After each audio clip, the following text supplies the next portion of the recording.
Hello everybody, I'm Lorii Abela, your Soulmate Expert and Asian Matchmaker. Welcome to tonight's episode of Matchmaker Secrets, where we talk about love, dating, and relationships, and of course, matchmaking. I would imagine that sometime in your life you have met somebody who's an author. So our guest tonight is actually a cartoonist and an author. And Kristen Lee is a Gemini who is not fond of mosquitoes. You have to laugh, okay? I laughed when I first read this. She's in her final year of grad school at the School of the Art Institute of Chicago. So hello, Christine, how are you? Hello, fantastic. All right, great. I have to jive in with the young people. So tell us, what inspired you to write a book on dating as part of your thesis? So for your final year in school, you kind of have to do a thesis project. And based on a lot of the conversations I was hearing from my friends in their dating life and also from my own dating life, and thinking about what happens after graduation, potentially moving back with my family and how to get around the awkward dating of there, and just trying to make a piece of media for all of my friends to feel seen as well, I decided to create something that we could all relate to, which is like a 47-page comic about the struggles of dating in today's society. Okay, great. Yeah. So I'm very sad, for the parents of Christine. She doesn't want to go home anymore. So you don't like the Jamaican accent anymore. So for the benefit of everybody, she's originally from Jamaica. So at this stage in your life, you're still young. So what are you looking for in a potential partner or mate? Mostly just companionship and someone who is at the same level or a similar level than I am and doesn't feel threatened by it. Because that was one of the main things that kept happening a lot, is if I met someone close to where I was in any area of my life, they'd be like, oh, you're doing too much. And it's just weird. Or sometimes it's the complete opposite, where I'm doing too much and they're like, oh, I don't want that. Or they want to put too much on me. So they're like, oh, I will just be a stay-at-home person and you can do all the work, which I don't want to do that. I think it should be somehow equal. So when you say level, so what do you specifically mean by that? Do you want to be overworking? Because you seem like you're an action-oriented person. I have a lot of goals and set plans for now and for the future. And a lot of people that I've gone on dates with or interacted with, they don't have the same level of planning that I do or decisiveness. So sometimes that can come off as a little scary, but in other times they see that level of decisiveness and then they want to take advantage of it, be like, oh, you can do all of the hard things and I will just sit here. And I'm like, no, we both need to have goals and work towards them. So from what you have seen, are there more people who are goal-oriented as compared to non-goal-oriented? I'd say some of them are not goal-oriented. I've met a few who are very strongly goal-oriented, but then they hear my goals and my clarity for the future, and sometimes they're not about that.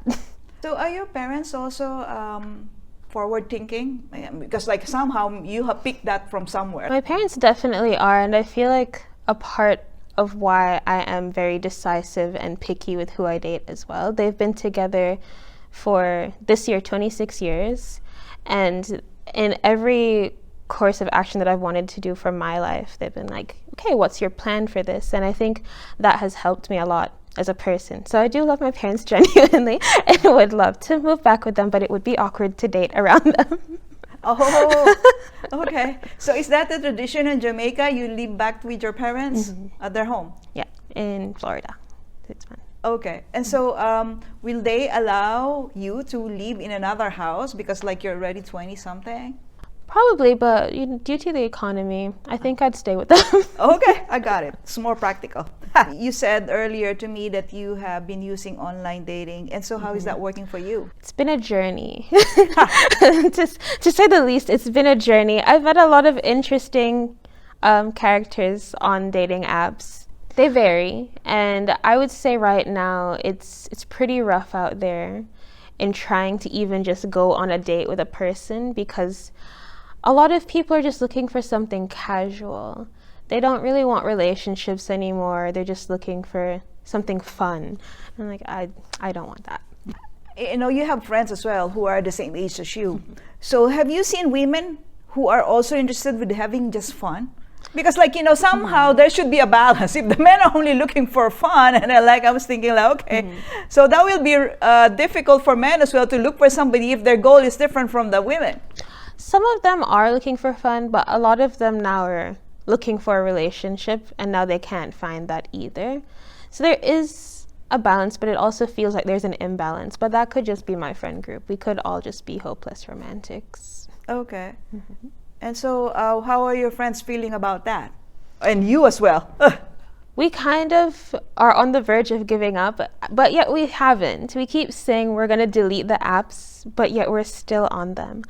So it's a thought of leaving them, but also just sticking around just in case. So we're like holding out. So do you still believe in online dating? Yes and no, because I know some people who have met people that they've married or are in long-term relationships with, but I'm coming close to not believing in it for myself. You want to get married, is that what it is? Eventually. Okay. And so what is your game plan just in case that, you know, online dating doesn't work? I plan on going to a museum and looking hot and mysterious and hoping someone will approach me. Which is a much cooler story than I met them on Tinder or Hinge. So there's that. So is there a difference between Tinder and Hinge from what you have seen? There used to be, but now they feel a bit of the same. Because Hinge was created to, like, the app to be deleted, and it was more relationship focused, allegedly. But it just kind of feels like Tinder 2.0 now. Really? Okay. Good to hear that, because like I have no clue. And so because like, you know, for the matchmakers, that's what they usually go to. They'll tell like, okay, if you cannot afford matchmaking, you might as well go to a online dating app. And so obviously, like, you know, they'll usually refer you to eHarmony or to Hinge, because like that's the level. But you know, it's you know, interesting to know that Hinge just, you know, dropped down to a second level as compared to, like, you know, what it used to be. And so for the guys that you have seen, so what do you think is their problem? Not sure, like, you know, how does it work for them, because like they're only looking for fun. I'm not entirely sure what their problem is, because a lot of them, I realize, say the same thing as well. There's something that I think is trending, or it could just be because I've seen so many of them, it just appears for me, where they'll have my unusual talent is one of the prompts, and then a lot of guys respond with getting my hoodie back from you, or my stolen hoodie back from you. And so it feels like a bit of a lack of originality there, but I guess I can't really fully fault them on that. Okay, all right. No, because sometimes I'm trying to understand, like, you know, sometimes I read those different things that people are posting, and then, like, you know, the men will say hi, and then the women say hi, and then, like, you know, how is it going? And then, like, you know, the same thing, how is it going? So it's a never ending, like, no response.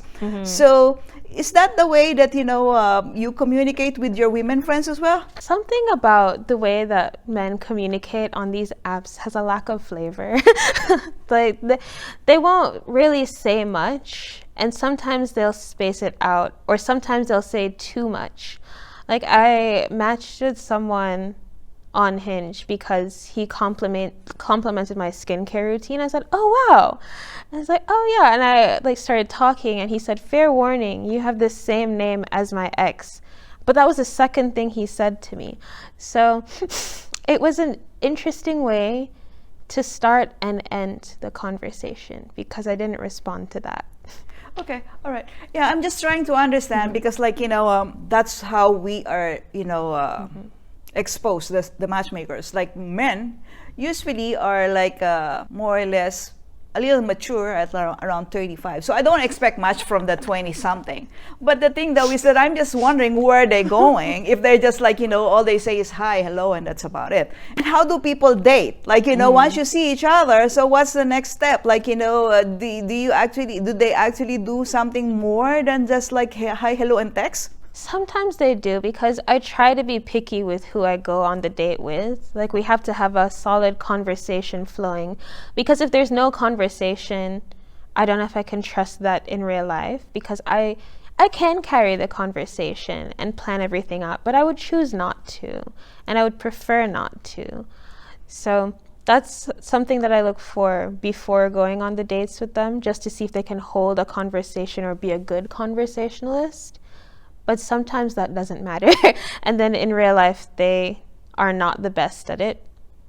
But I also try to see if they have strong suits anywhere else. Like if they're a very kind person, or maybe they're just really nervous. But sometimes it just goes high, and then there's awkward silence. And then I'm like, oh, I have to carry this conversation. Yeah, because like it's a pressure, because you're going to be continuing the conversation. I don't blame the young people, because like what happened is that, they're always using their phone in order to communicate. So there's no interaction. So I understand that.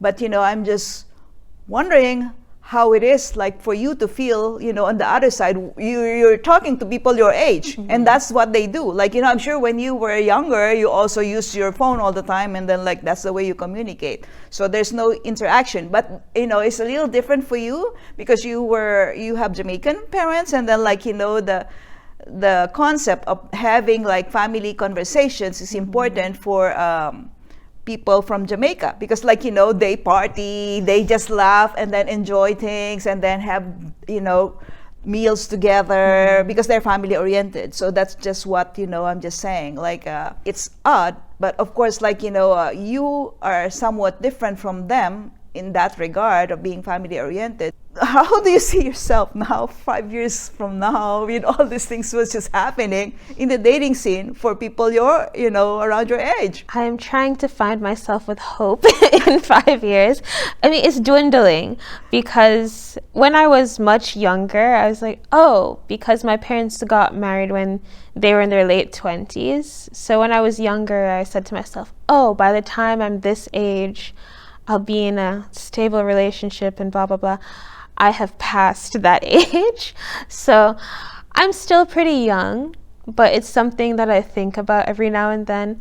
And so for 5 years from now, I would hope to have some form of happiness, whether it's peace that the right person will eventually find me, or I have found the right person. You have like, dual home, like here in the United States and in Jamaica. So is the same trend happening as well in Jamaica for the young people? That I'm not too sure of, because a lot of my friends from Jamaica are in happy relationships or engaged or okay, married. go back to Jamaica. But some of my best friends are not. So I don't know if it's just me and the people I attract. No, there's nothing wrong with you, because like you're looking forward. But the thing though is that what I can just suggest for you is that keep on filtering, because if you don't filter those people, then like you just, because you were the one who's saying you want happiness, and so like you won't be happy like meeting these people. Just learn how to. But that's the question, how many frogs are you gonna kiss? So maybe like how many more swipes are you gonna do in order to meet this person? So that's the reason why as well, like I ask you like what is your other alternative. But that's another thing. You have to have a plan B. If that plan A doesn't work, where are you gonna go now? So yeah, but anyways, just great to have a conversation with you. And then like I hope that you can find somebody like in that time frame that you have. Because like the other lady that I had here, who's almost the same age as you, she find that person right away, immediately. Wow. So she is from Brazil. You don't lose hope, because like you are also from the Caribbean. So like there's something like hope for those people from other countries, because like it's you have different mindset. Yeah, true. You're more focused on what's going on. But thank you again, Christine. And then like, for the benefit of those people who are watching, if you are single and wondering how to navigate love, we would like to have you over here. And if you are a professional in the love and dating relationship arena, I'd like to have you over here as well. And if you are already married for many, many years, just like Christine's parents, we would like to have you over here. And maybe you have some secrets to share with us, like, how did you keep the relationship fiery and spicy and all those good stuff. So I'll see you soon. You take care. And again, bye-bye.